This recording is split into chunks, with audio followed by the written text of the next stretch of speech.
A little while back I was watching a nature documentary and I couldn't help but notice that most of the sound effects seemed to be fake, like they were added later. How do we know? Well, it's really difficult to record sound when you are far away from something. The cameras can zoom in, but the microphones can't. So take this example, filmed a good distance away and also from a helicopter. And yet in the show, we can hear the light footsteps through the grass. Now this is probably what it really sounded like. And so it's hardly surprising when we see articles confirming that lots of the sounds in nature documentaries are actually recorded in a studio. Apparently it's common practice, even as far as the classic Foley tricks like swishing bamboo. Now I personally have no problem with this. You can hardly expect them to put a mic on a giraffe or stand really close to polar bears. And sound is crucial for a rich and immersive audience experience, so they just use artistic license with the audio. But even so, this has made me look a bit closer at these nature shows, and it turns out that fake sound effects are only the tip of the iceberg.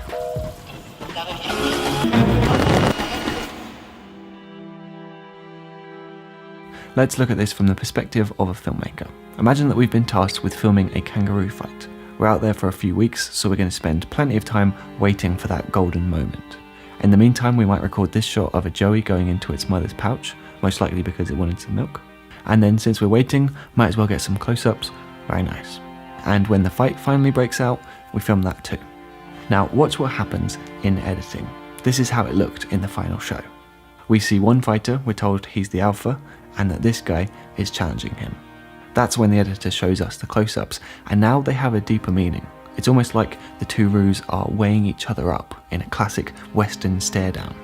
After the glaring, we see the shot of the joey, and this time it's as if this kid knows what's about to happen and is actually hiding in the pouch. Only then does the fight begin. The point is, these editors have hours of footage for a scene like this, filmed over many days, usually weeks, and then they just choose a few moments that provide the maximum emotional impact. This shot might have been filmed a week earlier than the fight, but the editor sees it as an opportunity to humanize the animals, much like Pixar films have been doing for years. So they are manipulating the footage, but I'm not complaining. If these shows were just a string of facts about animals, most of us wouldn't watch. That's why they carve out stories in editing, why they use intense music, and why they recreate the sound effects, because storytelling is what engages us, not facts and figures. And so what some people could see as fakery becomes something we can actually learn from.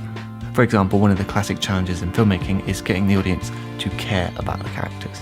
And while regular filmmakers can control everything that happens in front of the camera, wildlife filmmakers have to do their work without interfering with nature.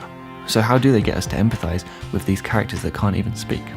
Let's take a look at this sequence. We meet this family of caribou reindeer, and the filmmakers give us some time to get to know them a bit. We see the calves struggle to find their footing, which is undeniably endearing. Cute little fluffy animals are very easy to care about. That's why we see them so often in these shows. Once they've joined with the rest of the herd, the lavish orchestral theme music suddenly stops, and is replaced by a low droning note that puts us on edge. It says, "Danger is ahead." So this Arctic wolf is probably the villain of this scene. Now it might be looking for food for its cute pups back at the den, and this is its only chance of survival. But if so, the filmmakers don't show us that. They keep it much more anonymous, much like how villains often have their face covered, especially in Star Wars. Now, one way to raise the stakes in a story is to show how ruthless the villain is. And here we see the wolf chasing the herd, trying to weed out the weak and vulnerable. So watching this, we can't help but feel for little Bambi here, who's definitely the underdog, being targeted by a wolf who should really pick on someone their own size. And as the wolf closes in, let's cut this here. Now have a think about these two questions. Would you rather that the wolf went hungry and Bambi survived, or do you want the wolf to get a meal?